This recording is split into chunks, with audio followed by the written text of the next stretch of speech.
Hello friends, welcome to our YouTube channel the Chhattisgarh education. आज जो महिला सुपरवाइजर भर्ती एग्जाम हुआ है उसका आंसर की मैं आप लोगों को दे रहा हूं, तो आप लोग उसको मिलान कर सकते हैं, चेक कर सकते हैं, बता सकते हैं कि आप अपना कितना नंबर इसमें इस एग्ज़ाम में ला रहे हैं। तो सीधी भर्ती वाला जो एग्ज़ाम हुआ था सुबह वाला, वो मेरे पास क्वेश्चन पेपर का सेट सी है, तो मैं सेट सी का आंसर आप लोगों को बता रहा हूँ। आप लोग उसको क्रॉस चेक कर लीजिएगा और कमेंट बॉक्स में बताइएगा कि आप लोग कितने नंबर ला रहे हैं। ठीक है, तो मैं आप लोगों को बता रहा हूँ।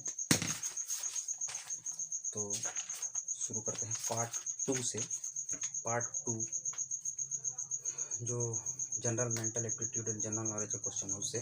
तो क्वेश्चन नंबर जो 21 है, ये कहता है महानदी का उद्गम स्थल कौन सा है। तो महानदी का उद्गम स्थल ऑप्शन नंबर बी सिहावा, इनका ये आंसर है, बिल्कुल सही है। क्वेश्चन नंबर 22 वर्तमान में छत्तीसगढ़ में कितने राष्ट्रीय उद्यान हैं। तो राष्ट्रीय उद्यानों की संख्या ऑप्शन नंबर ए 3 है। ठीक है। 23 क्वेश्चन है, चक्रधर समारोह कहाँ मनाया जाता है, कहाँ आयोजित होता है। तो ऑप्शन नंबर ए रायगढ़ है, ये मिला लीजिएगा। क्वेश्चन नंबर 24 रीजनिंग क्वेश्चन, इसको आप छोड़ दीजिए। क्वेश्चन नंबर 25 में आ जाइए। 25 अशोक के अभिलेख किस भाषा में है। तो अशोक के अभिलेख जो पाए गए हैं वो ऑप्शन के अनुसार प्राकृत भाषा में है, क्योंकि इनके अभिलेख और भी हैं। प्राकृत है, अरमाइक है, ब्राह्मी है और खरोष्ठी, 4 लिपियों में अशोक के अभिलेख पाए गए हैं। तो इसमें ऑप्शन में प्राकृत दिया, तो प्राकृत में जो ऑप्शन में मार्क किए होंगे उनका आंसर बिल्कुल सही है। उसके बाद क्वेश्चन नंबर 27 में पूछा है कि संविधान के किस अनुच्छेद में मौलिक अधिकारों को प्रवर्तित कराने के लिए सर्वोच्च न्यायालय में समावेदन करने का अधिकार प्रत्याभूत किया गया। तो ऑप्शन नंबर बी अनुच्छेद 32 इसका एप्रोप्रिएट आंसर है। क्वेश्चन नंबर 28 में पूछा गया है 1857 के विद्रोह के समय मुगल शासक कौन थे। तो मुगल शासक थे Bahadur Shah Zafar, option number B Bahadur Shah Zafar. हम सेट सी सॉल्व कर रहे हैं, आप लोग ध्यान रखिएगा ना। छत्तीसगढ़ किस मंदिर में मंदिर कॉरिडोर बनाने का कार्य चल रहा है। 29 का ऑप्शन नंबर ए आएगा, दंतेश्वरी मंदिर, दंतेश्वरी मंदिर दंतेवाड़ा। ठीक है, ये ऑप्शन है। क्वेश्चन नंबर 30 में आइए, त्याग पत्र संबोधित करने के विषय में सही क्या है। इस ऑप्शन में थोड़ा सा करेक्शन मेरे को कंफ्यूजन लग रहा है, फिर भी ये चेंज हो सकता है आंसर इसका ऑप्शन आएगा बी, फिर भी ये सस्पेक्टिव क्वेश्चन है मेरे को लग रहा है। उसके बाद 31 में देखते हैं, छत्तीसगढ़ प्रदेश का पहला फीफा फेडरेशन ये है इंदिरा गांधी स्टेडियम प्रियदर्शनी जगदलपुर। ठीक है, जगदलपुर में है। छत्तीसगढ़ प्रदेश का पहला FIFA international D football association से मान्यता प्राप्त synthetic football ground with running track stadium कौन सा है। प्रियदर्शनी स्टेडियम जगदलपुर। इसके बाद 32 नंबर का जो क्वेश्चन है, इसमें पूछा गया है भारत के महान्यायवादी के विषय में सही क्या है। तो बिल्कुल दोनों ऑप्शन जो दिए हैं, वह लोकसभा राज्यसभा की कार्रवाई में भाग ले सकता है, वह सदन के दोनों सदनों की संयुक्त बैठक कर सकता है। ये दोनों ऑप्शन सही है, मतलब सी इसका ऑप्शन बिल्कुल करेक्ट होगा। 33 क्वेश्चन कहता है G20 का 18वां शिखर सम्मेलन कहाँ होगा। तो 18वां शिखर सम्मेलन भारत नई दिल्ली में होगा। ठीक है, ये ऑप्शन इसका बिल्कुल सही ऑप्शन है। क्वेश्चन नंबर 34 में पूछा गया है निम्नलिखित आकृति का अध्ययन करें और नीचे दिए गए प्रश्नों का उत्तर दें। तो इसमें कुछ आकृतियाँ दी हुई हैं, सर्कल दिया हुआ है ना, ट्रायंगल दिया हुआ है और रेक्टेंगल दिया हुआ है। ठीक है, तो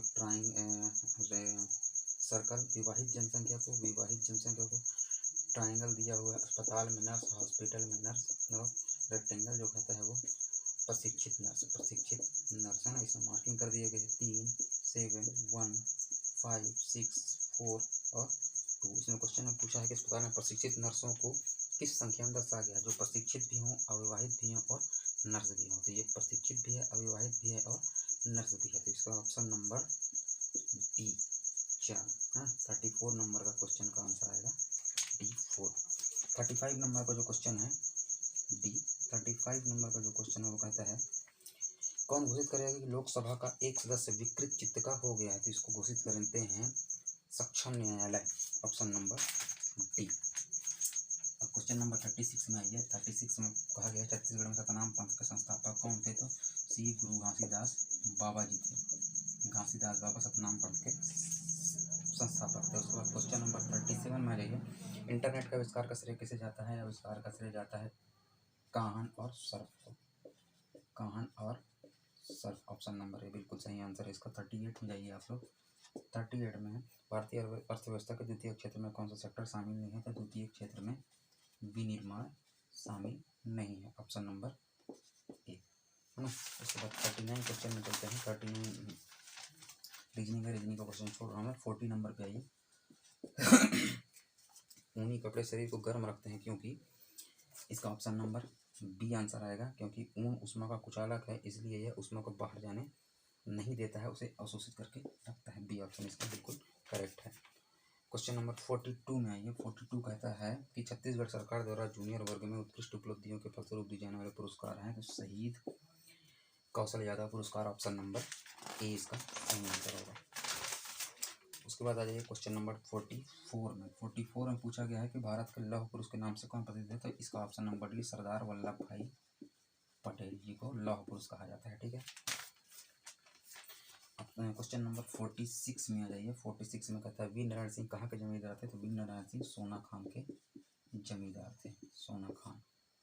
ठीक है। सूर्य में ऊर्जा का स्रोत क्वेश्चन नंबर 47 है परमाणु संलयन, ऑप्शन नंबर ए परमाणु संलयन, ये बिल्कुल सही आंसर है। उसके बाद क्वेश्चन नंबर 48 रीजनिंग है। 49 में आ जाइए। 49 का जो आंसर है वो लिया गया है आंसर नंबर सी। कहता है छत्तीसगढ़ में बेरोजगारी भत्ता योजना 2023 के संबंध में कौन सा कथन असत्य है? प्रति माह 2500 बेरोजगारी दिया जाएगा, बिल्कुल सत्य है। न्यूनतम सैलरी योग्यता 12वीं पास है, ये भी सत्य है। वार्षिक आय 2.5 लाख से अधिक ना हो। 1 अप्रैल को रोजगार कार्यालय में 3 वर्ष का पंजीयन, ये असत्य बात है। ठीक है, तो सी। उसके बाद क्वेश्चन नंबर 50 में आइए। नामसाई घोषणा का संबंध किन दो राज्यों से? नामसाई जो घोषणा है वो ऑप्शन नंबर ए असम और अरुणाचल प्रदेश से संबंधित है, असम एंड अरुणाचल प्रदेश। ठीक है। उसके बाद क्वेश्चन नंबर 51 रीजनिंग को छोड़ दीजिए, 52 को छोड़ दीजिए आप लोग। क्वेश्चन नंबर आ जाइए 53 ना। क्वेश्चन नंबर 53 में चलते हैं। क्वेश्चन नंबर 53 में देखते हैं क्या है।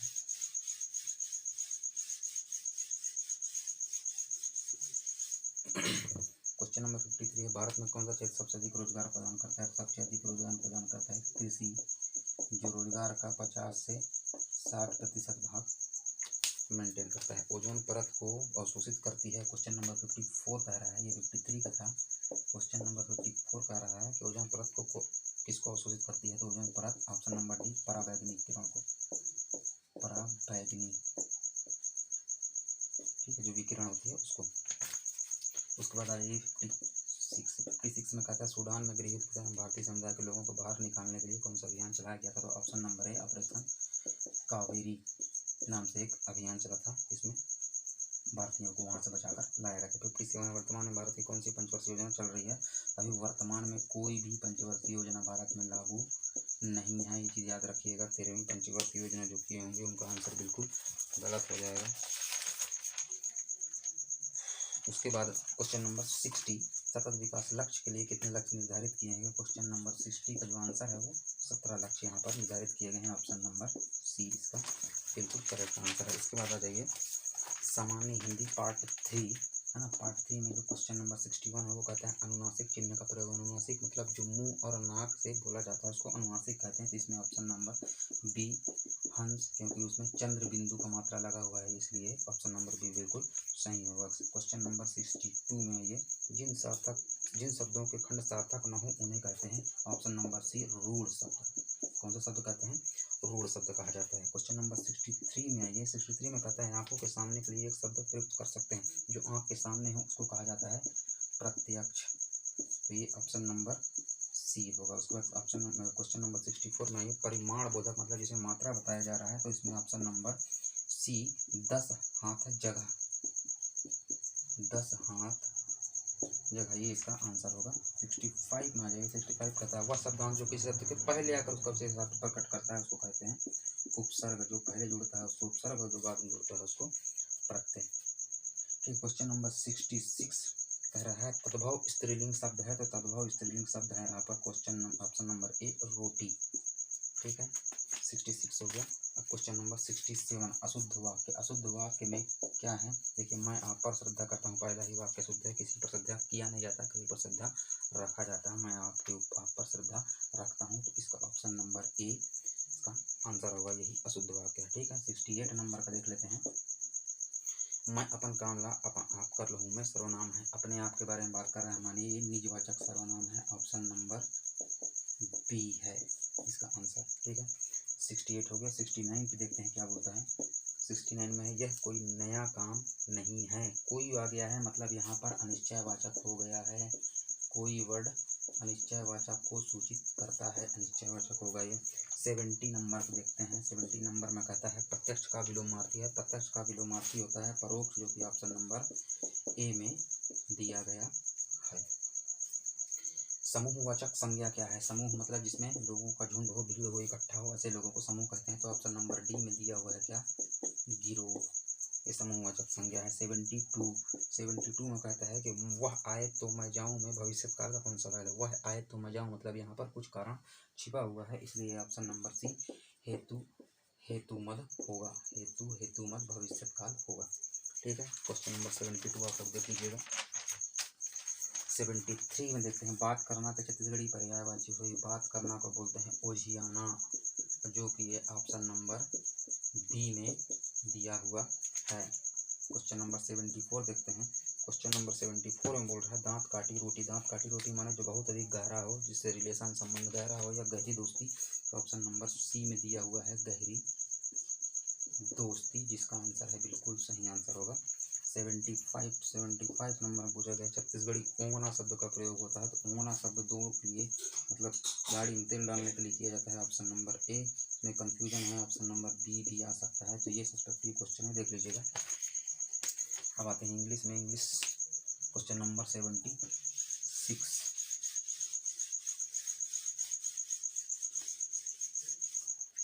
क्वेश्चन नंबर 76 है माई ब्लैंक हैव कम की बात कर रहा है ना, माने हम यहाँ पर प्लूरल नंबर का यूज करेंगे। तो प्लूरल नंबर कौन सा हो सकता है, option number A sisters in law, इसका आंसर होगा क्वेश्चन नंबर 76। क्वेश्चन नंबर 77 कहा गया the feminine gender of monk का फेमिनाइन जेंडर, मॉन्क माना था साधु या सन्यासी, और इसका फेमिनाइन जेंडर होता है नन। तो बी ऑप्शन 77 का बिल्कुल सही होगा। क्वेश्चन नंबर 78 देखते हैं। Miss Swati lives in Durg and, मतलब मिस स्वाति दुर्ग में रहती है, and teach at a college in Bhilai, Bhilai जी कॉलेज में पढ़ाती है। See blank from Durg to Bhilai everyday, मतलब वहाँ आना जाना करती है, ऐसा इनका कहने का मतलब है। तो ऑप्शन दिया हुआ है अप्स एंड डाउन्स, इसका मतलब भी होता है आना और जाना। डस अप एंड डाउन, आती है और जाती है। गोज अप एंड डाउन, जाती है और नीचे आती है। तो तीनों ऑप्शन ए बी सी इसका गलत हो जाएगा। इसका ऑप्शन आएगा डी कम्यूट्स मतलब होता है आवागमन करना। ठीक है, तो यही इसका एप्रोप्रिएट आंसर होगा, option number D. Question number 79 क्या कहता है देख लीजिए। The blank brings milk eight 7 o'clock, मतलब कोई दूध लेकर आता है 7 बजे इन द मॉर्निंग, सुबह। तो मिल्क वूमेन शब्द तो होता ही नहीं है। मिल्क मेड होता है, मिल्क लेडी नहीं होता है। मिल्क मैन होता है एक वर्ड, मिल्क मैन है ना। मिल्क मैन का अगर लिंग चेंज किया जाए, जेंडर चेंज किया जाए, तो इसका जेंडर चेंज होगा मिल्क मेड। तो मिल्क मेड दिया हुआ है ऑप्शन नंबर बी में। तो 79 का ऑप्शन नंबर बी यहाँ बिल्कुल ही सही आंसर होगा। उसके बाद है क्वेश्चन नंबर 80 पे आ जाइए। क्वेश्चन नंबर 80 क्या कहता है ये देख लेते हैं। विच of the following sentences is grammatically correct, मतलब जो ग्रामेटिकली करेक्ट है उसके बारे में पूछा गया है। ऑप्शन नंबर ए को पढ़ते हैं। बिफोर द पुलिस केम, जब police I, the thief had run away, चोर दूर जा चुका था, ये कह रहा है। ठीक है, दूसरा ऑप्शन कह रहा है before the police had come, police जब आ चुकी थी, the thief had run away, चोर भी जा चुका था। ये सेंटेंस सही नहीं है, ऑप्शन नंबर बी गलत है। Before the police had come, the thief ran away, ये भी गलत है। और option number D before the police came, the thief ran away, ये भी ऑप्शन बिल्कुल गलत है। इसका मतलब ऑप्शन नंबर ए जो है बिल्कुल सही होगा 80 नंबर का। बिफोर द पुलिस केम, जब police I, the thief had run away, चोर जा चुका था। मतलब ये option number A question number 80 का बिल्कुल सही आंसर होगा। क्वेश्चन नंबर 81 देख लीजिए। Which of the given words is correctly spelled, spelling check करने के लिए बोल रहा है। तो मेंटेनेंस की स्पेलिंग बोला था, मेंटेनेंस का बी वाला स्पेलिंग आप लोग देख लीजिएगा, बिल्कुल करेक्ट है। मेंटेनेंस की स्पेलिंग होती है TENANCE, ये मेंटेनेंस की एकदम परफेक्ट स्पेलिंग है। तो क्वेश्चन नंबर 81 का बी ऑप्शन बिल्कुल सही होगा। 82 नंबर को देखते हैं। Which is the antonym of course, course मतलब होता है खुरदुरा दरदरा जगह, है ना, उसको क्या, उसके लिए ऑप्शन दिया गया है, ऑप्शन नंबर डी इसका सही होगा, जो कि दिया हुआ है क्या, फाइन। इसका आंसर बिल्कुल 82 का डी होगा। ठीक है, अब 83 देख लेते हैं। 83 में क्या बोलता है। These books of are very interesting, blank में दिया है, इसमें हम लोगों को correct form of the pronoun का भरना है। तो देम तो होगा नहीं, देम गलत है, देम का मतलब होता है उन्हें, दे भी नहीं होगा। दो ऑप्शन आप लोगों को कट गए, आपके पास दो ऑप्शन बचते हैं जो हैं एक THEIRS देयर्स और देयर। तो देयर तो हो जाता है नाउन, तो ये होगा नहीं, देयर्स इसका आंसर होगा। मतलब ऑप्शन नंबर बी 83 का ऑप्शन नंबर बी THEIRS, ये ऑप्शन जिन्होंने लगाया है उसका आंसर बिल्कुल सही है। क्वेश्चन नंबर 84 को देख लीजिए कि 84 क्या बोलता है। देयर आर मेनी स्पॉटी, वहाँ बहुत धब्बेदार, blank in the flock, flock माने झुंड, झुंड में कुछ धब्बेदार, इसकी बात कर रहा है। नीचे ऑप्शन में दिया है सीप, सीप, सिप्स, लैम्प, है ना। सीप माने होता है भेड़, अब मेनी बोल रहा है माने बहुवचन की बात कर रहा है, तो सीप का बहुवचन क्या होगा, सीप का बहुवचन भी सीप ही होता है, इसलिए इसका ऑप्शन जो है ऑप्शन नंबर ए सही हो जाएगा। ठीक है, क्वेश्चन नंबर 85 को देखते हैं। The possible passive voice of the given statement is are who starts the pump, pump को कौन चालू करता है, मतलब प्रेजेंट इंडेफिनिट टेंस की बात हो रही है, इसलिए इसका जो ऑप्शन आएगा जिसमें इज होगा वो ऑप्शन आएगा। तो सी और डी दोनों में इज दिया हुआ है, पहले ए और बी में वाज दिया होगा, तो ए और बी हो नहीं सकता। सी को देखते हैं, बाई हुम इज द पंप स्टार्टेड, ये सही होता है। बाई हु होगा नहीं, हुम का ही यूज होगा, इसका मतलब ऑप्शन नंबर सी इसका करेक्ट आंसर है, बाई हुम इज द पंप स्टार्टेड। अब आते हैं मैथमेटिक्स में पार्ट वी। तो इंग्लिश आप लोगों को समझ में आ गया होगा, देख लीजिएगा।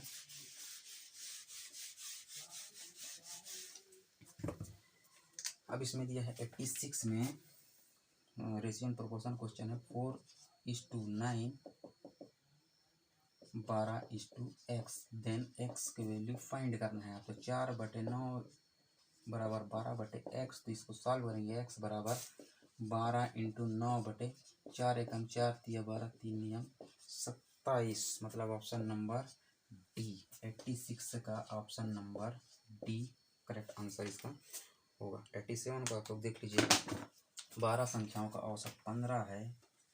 87 12 संख्याओं का औसत 15 है। 13वीं संख्या का मान 41 है, तो 13 संख्याओं का औसत क्या होगा, मतलब जो 13वीं संख्या आई है वो 12 अपने साथ लेकर, सॉरी 15 अपने साथ लेकर आई है, मतलब 41 में 15 आप हटाते हैं तो ये बचता है 26, मतलब 26 को एक्स्ट्रा लेकर आया है। इस 26 को 13 लोगों में डिवाइड करना है, खुद 12 संख्या और उसमें 13 एकम 13, 13 दूनी 26, दो अंक सबको मिलेगा, मतलब पहले 15 था, इसमें 2 जोड़ देंगे तो अब नया जो औसत होगा वो 17 होगा। तो 87 का आंसर नंबर 17 डी में दिया है, तो डी आंसर इसका करेक्ट आंसर होगा। क्वेश्चन नंबर 88 में कहता है, ये औसत एवरेज का क्वेश्चन है। 88 में देखिए क्या बोलता है। 5 प्राकृतिक संख्याओं का औसत m है, 1 2 3 4 5, इसका औसत क्या दिया गया है, m है। 3 संख्या और जोड़ दिए 6 7 और 8, तब इन संख्याओं का औसत m से कितना दिया, तो पहले 5 संख्याओं का औसत 6/2 बराबर हो जाएगा 3।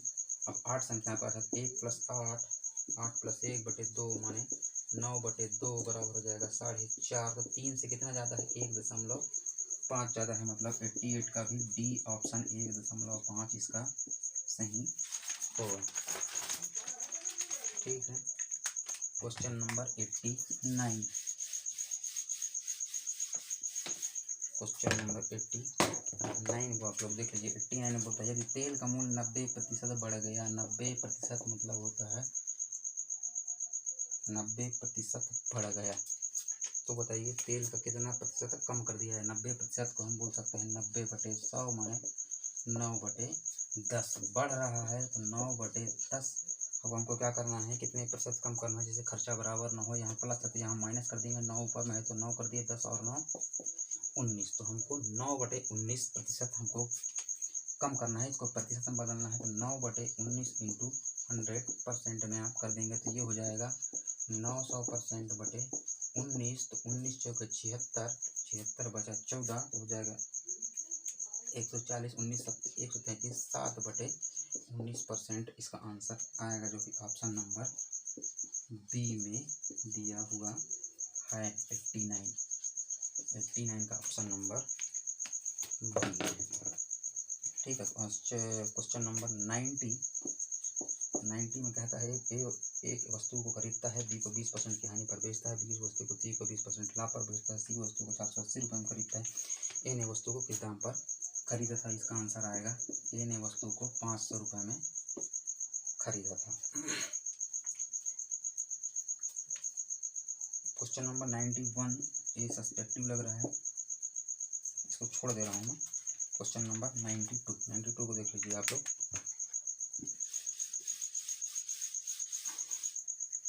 क्वेश्चन नंबर 92 है। ए किया है 5%, बी किया जैसे 15% के बराबर है, माने ए का 5% बराबर है, बी का 15% के, बी का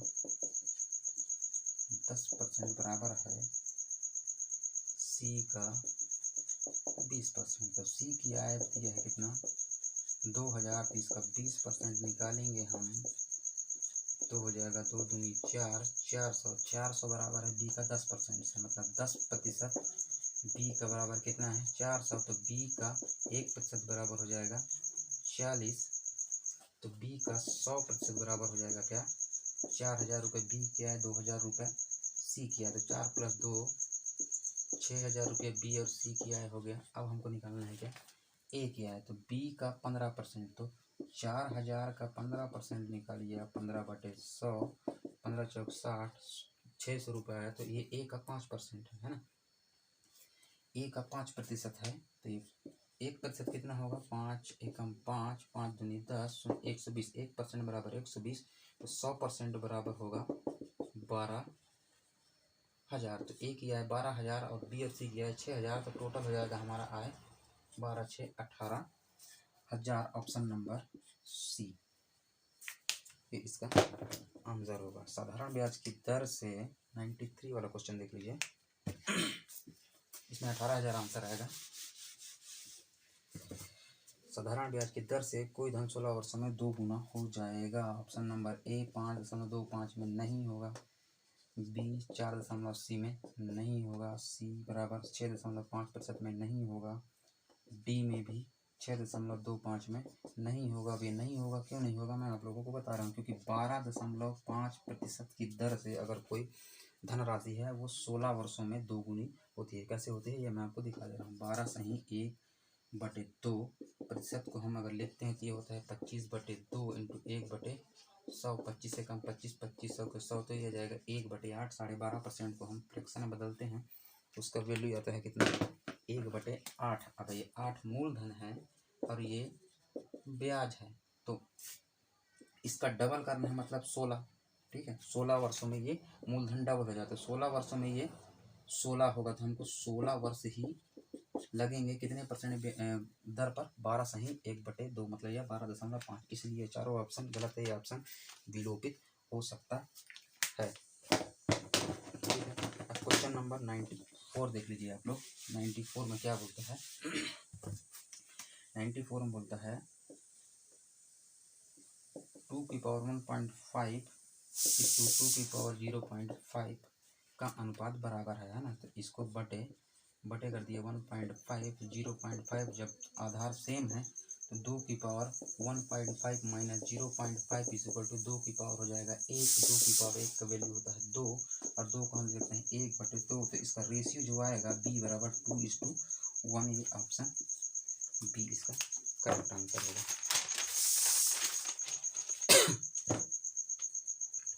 क्वेश्चन नंबर 95 595 में, तो एक सप्ताह में 1 घंटे में दशमलव का मान ए, इसका आंसर है 0.00595 लगभग, ये इसका आंसर है, मतलब 95 का ऑप्शन नंबर ए। अब आ जाइए 97 नंबर के क्वेश्चन में। 97 नंबर क्वेश्चन क्या बोलते हैं, पढ़िए। किसी मूलधन का साधारण ब्याज 6.4% वार्षिक ब्याज की दर से 1 रुपया प्रतिदिन होगा। 1 रुपया प्रतिदिन होगा। दर कितना दिया है? 6/1/4 मैंने दिया है 25/4%। 25/4% को हम लिखते हैं 1/100। 25 से कम 2500 माने 1/16 हमारा आ गया। 1/16 आ रहा है, तो 1 रुपया ब्याज है, 16 रुपया मूलधन है। 1 रुपया ब्याज और 16 रुपया मूलधन। 16 रुपया हो गया मूलधन और 1 रुपया हो गया ब्याज, है ना। क्या बोल रहा है कि प्रतिदिन 1 रुपया होना चाहिए। 1 साल का ब्याज है, पर ईयर, ठीक है। तो 1 साल का ब्याज 1 रुपया है, तो हमको प्रतिदिन 1 रुपया करने के लिए 1 साल में होता है 365, क्योंकि लीप ईयर ना हो इसलिए 1 साल में 365 दिन होता है। तो 365 रुपया साल भर का ब्याज करेंगे तो जाकर हमको 1 दिन में 1 रुपया ब्याज मिलेगा। तो इसमें हमारी 365 का इंटू करते हैं, तो नीचे भी हमको 365 का इंटू करना पड़ेगा। 16 × 365 करते हैं तो आता है हमारा 5840 माने 5840 रुपया हमारा मूलधन होगा। तो हमको पर डे 1 रुपया ब्याज मिलेगा। इसका ऑप्शन नंबर डी हो जाएगा। 97 का ऑप्शन नंबर डी। अब लास्ट क्वेश्चन आ जाइए आपसे 100 नंबर का। 100 नंबर का क्वेश्चन है 8:21 समानुपात 13:31 में क्या जोड़ें कि योगफल समानुपाती हो जाए। तो इसमें ऑप्शन दिया है 3, 5। 3 को जोड़ने से 8 3 11, 21 3 24 तो नहीं होता है। 5 जोड़ते हैं तो 8 5 13, 21 5 26, 13 5 18, 21 5 36, कटाएंगे 13 एकम 13, 13 दूनी 26, 18 एकम 18, 18 दूनी 36, 1:2, 1:2। तो ये ऑप्शन इसका सही हो जाएगा। 3 बराबर 3, तो इसका ऑप्शन नंबर बी है। 100 का ऑप्शन नंबर बी है, ठीक है। तो देख लीजिएगा, आप लोग आंसर मिला दीजिएगा। मैं सेट सी का आप लोगों को सॉल्व कराया था। तो गाइस आप लोगों को मैं आशा करता हूँ कि आप लोगों को आंसर समझ में आया होगा, है ना। बहुत ज़्यादा से ज़्यादा लाइक करिए, शेयर कीजिए और चैनल को सब्सक्राइब कीजिए और लोगों को भेजिए, जिससे वो अपना आंसर निकाल सकें। मैं कुछ देर में परिसीमित भर्ती का भी आंसर की डाउनलोड कर दूँगा, तो इससे बने रहें हमारे साथ। द छत्तीसगढ़ एजुकेशन चैनल को सब्सक्राइब कीजिए, लाइक कीजिए। जय हिंद, जय छत्तीसगढ़।